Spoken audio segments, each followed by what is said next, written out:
Bonjour, mon nom est Liliane Sans-Façon, bénévole dans le cadre de l'activité Lire à tout âge. Alors, ça me fait plaisir de vous retrouver aujourd'hui. J'en suis à ma troisième lecture virtuelle. J'aime bien ça et j'espère que vous allez apprécier ce que j'ai choisi pour vous aujourd'hui.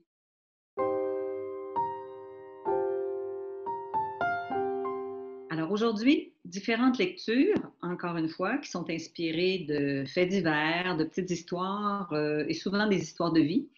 Mais on commence avec une première lecture avec un édifice que vous connaissez bien à Québec, pour les gens de Québec, le fameux Château Frontenac.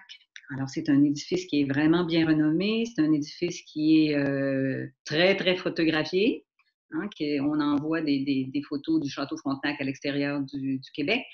Et beaucoup de touristes, quand les touristes viennent au Québec l'été, ils sont la première place qu'ils veulent voir ou qu'ils veulent aller, c'est dans le Vieux-Québec avec le Château Frontenac. Alors, voici un petit texte, un petit article qui nous dit que le Château Frontenac a des secrets. Le titre de l'article, Le Château Frontenac dévoile ses secrets. Le 18 décembre 1893, le Château Frontenac est inauguré à Québec. L'hôtel le plus photographié au monde a donc 127 ans. Découvrons quelques secrets que les murs de ce lieu emblématique peuvent raconter.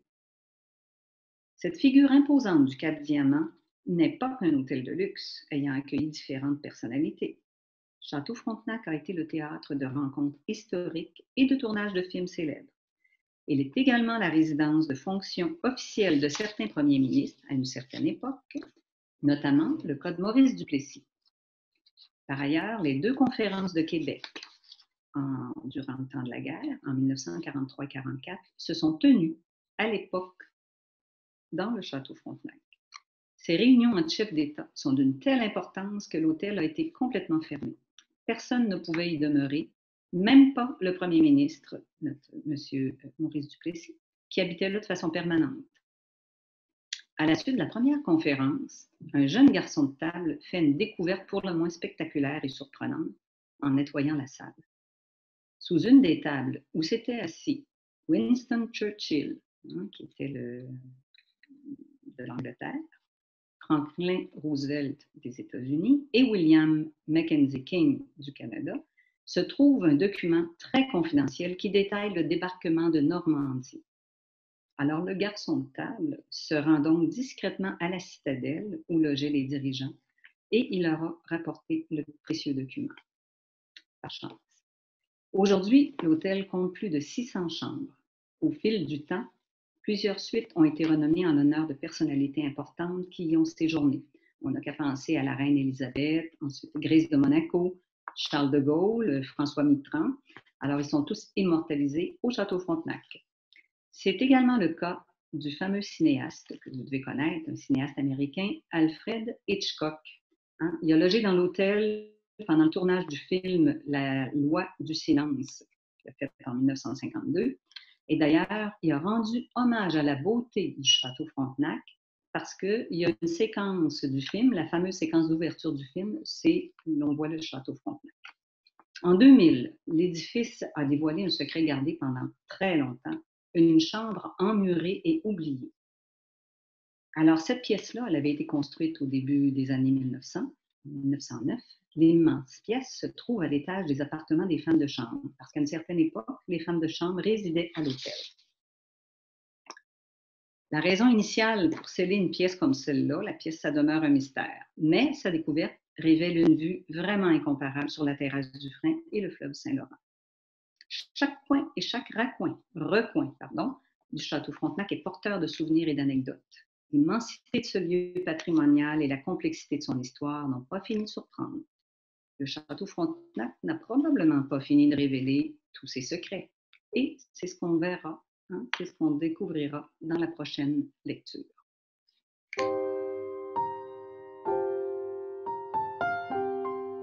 Précédemment, je disais qu'avec le Château Frontenac, il y avait des secrets au Château Frontenac et qu'on allait en découvrir d'autres. Alors, c'est pas tant un secret qu'une curiosité, mais le Château Frontenac possède depuis 2009 des ruches sur son toit. Alors, c'est le chef Jean Soulard qui a introduit ça.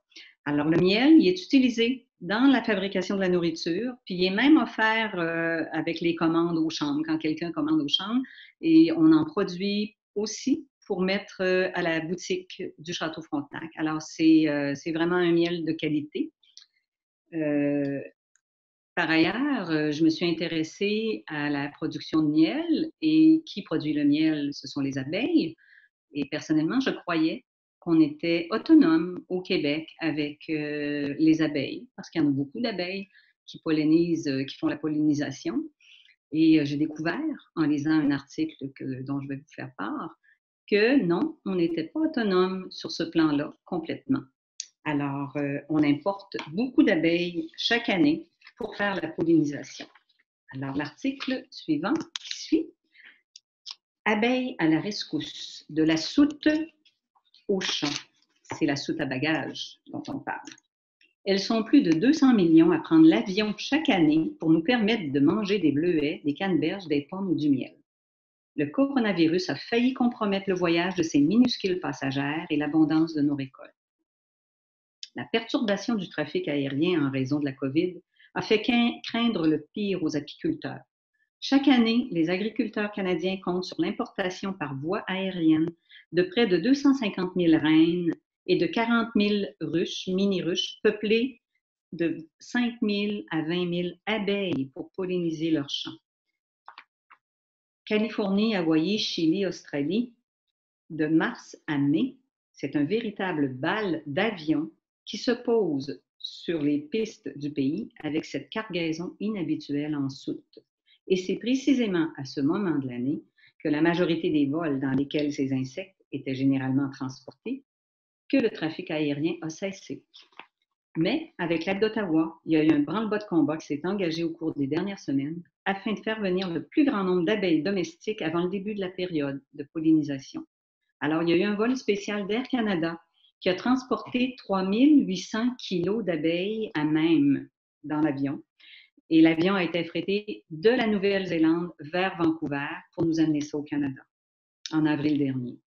Mais malgré les efforts mis en place, on dit qu'il y a de 30 000 à 40 000 reines qui vont manquer à l'appel à l'échelle du pays. Alors, ça veut dire que d'un océan à l'autre, la production de miel de 2020 risque d'être moins abondante. L'abeille mellifère n'est pas une espèce native au Canada. Elle a été importée par des colons européens en Amérique du Nord. Au Québec, l'abeille européenne aurait été introduite pour la première fois en 1845 à Montréal. Aujourd'hui, elle est devenue le premier maillon de la chaîne de production maraîchère. Concombre, cantaloupe, courge, fraises, canola. Près de 30 % de notre nourriture est produite au Canada avec le fruit de la pollinisation.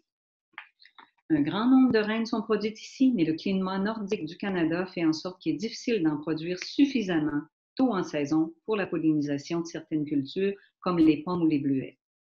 Au Canada, les producteurs louent carrément des ruches aux apiculteurs en saison de pollinisation.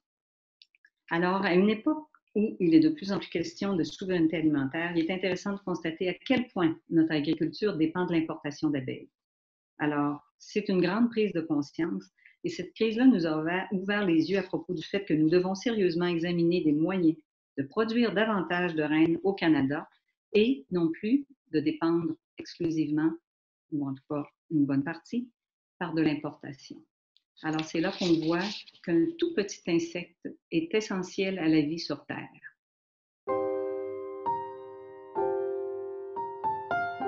Alors, pour la prochaine lecture, j'ai choisi un auteur qui est proche de la nature, Boukhar Diouf.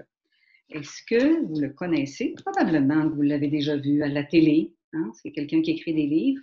Je vais vous le présenter sommairement et puis après ça, je vais vous lire un beau texte dans un de ses livres. Alors, je vous le présente avant de vous lire un extrait de son livre « Pour l'amour de ma mère ». C'est une entrevue, la présentation, qui a été réalisée avec Boukhar par le magazine Le Bel Âge. Alors, grande entrevue, Le Bel Âge. Les gens heureux n'ont pas d'histoire, dit-on. Boukhar Diouf fait mentir cet adage. Il est heureux, ça ne fait pas l'ombre d'un doute, et son histoire est la plus imprévisible et la plus palpitante qui se puisse imaginer. Cet homme est un soleil, il rayonne, il est brillant, il réchauffe. en toute subjectivité. Comment faire autrement? Je vais essayer de vous transmettre la sagesse, l'humour et la chaleur humaine de ce néo-québécois, dépositaire de la parole des anciens, analyste du présent, mais tout entier tourné vers l'avenir. Ça le décrit bien. Alors, notre monsieur Boucard, hein, il est né au Sénégal, en pays sérère, en 1966. Ses parents, c'est des éleveurs et des cultivateurs qui vivent à proximité du village de Fatick. Ça, c'est à 142 km, c'est très loin de la capitale pour eux, qui est Dakar. Alors, Boucard découvrira la ville pour la première fois, la capitale, la grande ville, à l'âge de 19 ans, quand il va s'y rendre pour des études. Alors, ce sera là son premier voyage en automobile aussi. Il n'avait même pas utilisé l'automobile jusqu'à ce moment-là. Boucard est le 6e enfant d'une famille de 9. Hein? Chez les Diouf, père et mère sont analphabètes. Il en va tout autrement des enfants, puisque 7 enfants sur 9 sont allés à l'université. Très jeune, Boucard a décidé d'étudier. Alors, Boucard a fait des études à Dakar en microanographie. Je dis mal, hein? C'est difficile. Et pour poursuivre, pour faire un doctorat, pour faire une maîtrise et un doctorat, il y avait le choix d'aller en Europe ou de venir au Canada. Et il a décidé de venir au Canada et plus précisément au Québec, à Rimouski. Alors, M. Diouf a travaillé 8 ans. Alors, il a été enseignant durant 8 années à l'Université du Québec à Rimouski. Alors, insensiblement, biochimie et humour se sont mariés parce qu'il trouvait que les étudiants avaient de la difficulté à comprendre et à suivre parce que c'était quand même une matière qui était plutôt aride. Alors lui, pour leur faire comprendre, pour imager un peu ce que c'était que la biochimie, il a décidé d'utiliser l'humour. Alors, il appelait ça les boucardises. Et là, ses élèves se sont mis à aller à ses cours et à trouver ça extrêmement intéressant. Alors, les boucardises étaient lancées.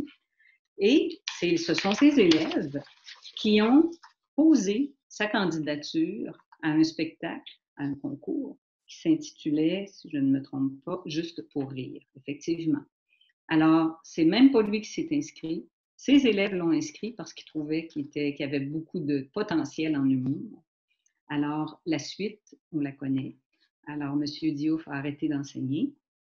Il s'est mis à faire des spectacles. Il est devenu populaire. Il s'est mis à écrire des livres et il est encore plus populaire. Il a même fait des émissions de télé. Il a une émission de radio à Radio-Canada le samedi matin.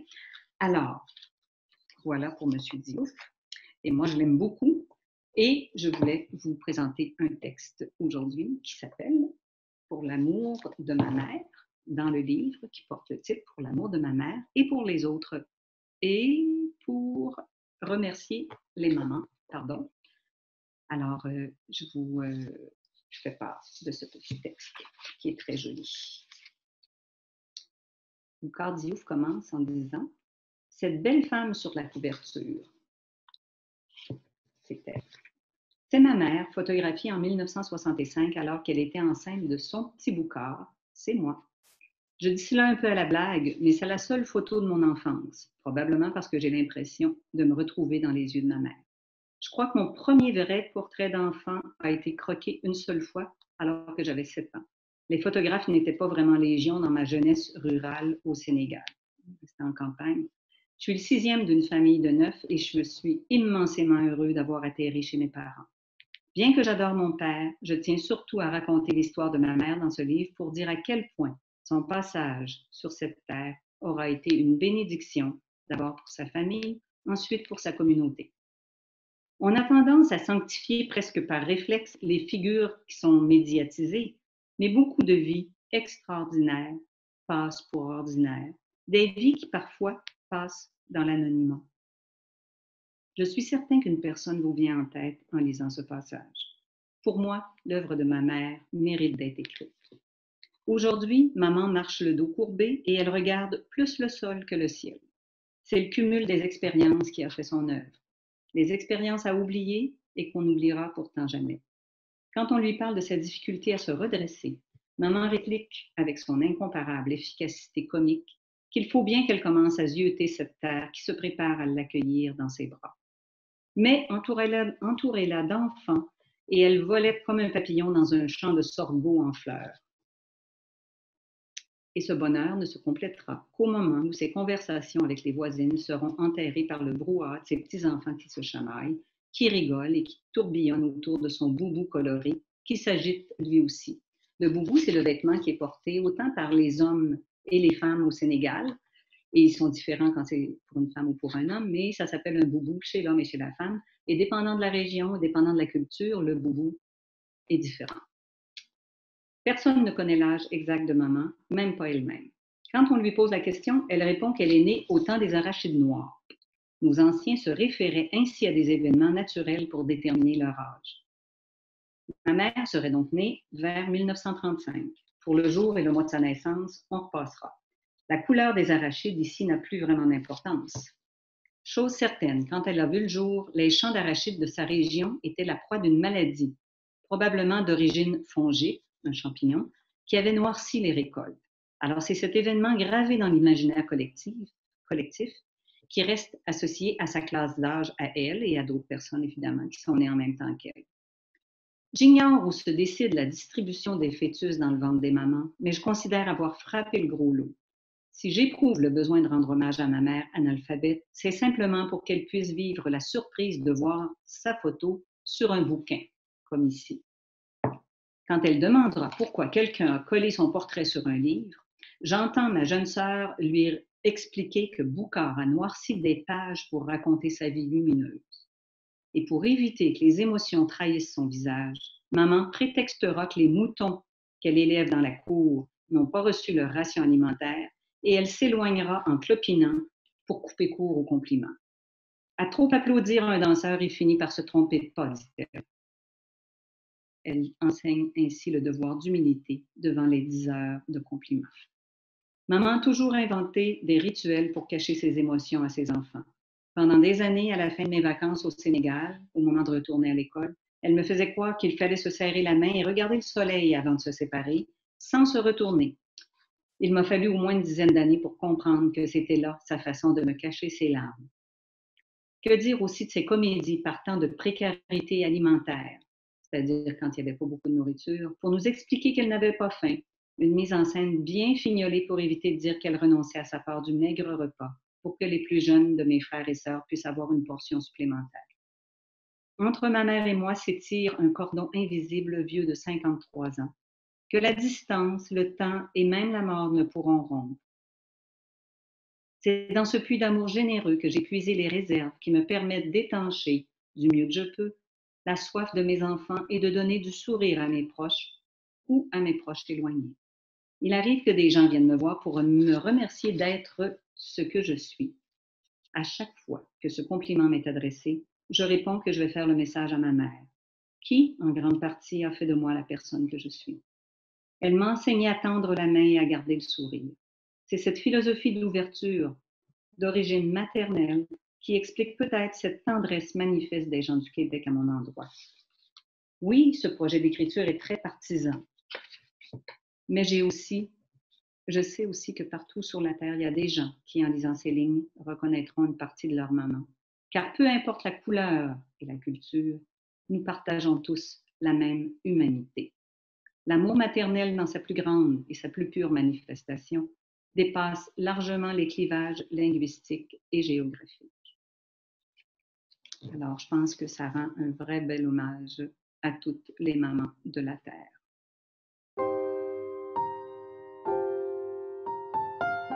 Alors, en terminant, je voudrais vous présenter un petit texte intitulé La dernière corde. Alors, j'ai pigé ce petit texte dans un petit bouquin qui s'appelle Petite douceur pour le cœur. Il y a toujours des petites histoires extrêmement courtes, mais toujours vraiment parlantes. Alors, après, on se laissera là-dessus. La dernière corde, c'est écrit par M. André Sève. Un soir de concert, le célèbre violoniste Niccolo Paganini jouait avec tant de fougue qu'une corde à son violon se rompit, la plus fine, la chanterelle. Imperturbable, il continua de jouer. Une deuxième corde se brise, puis une troisième. Le morceau tire à sa fin. Frénétiquement et chaudement applaudi, Paganini termine en beauté avec l'unique corde qui reste à son violon, la plus grosse, cette corde de sol qu'on appelle le bourdon.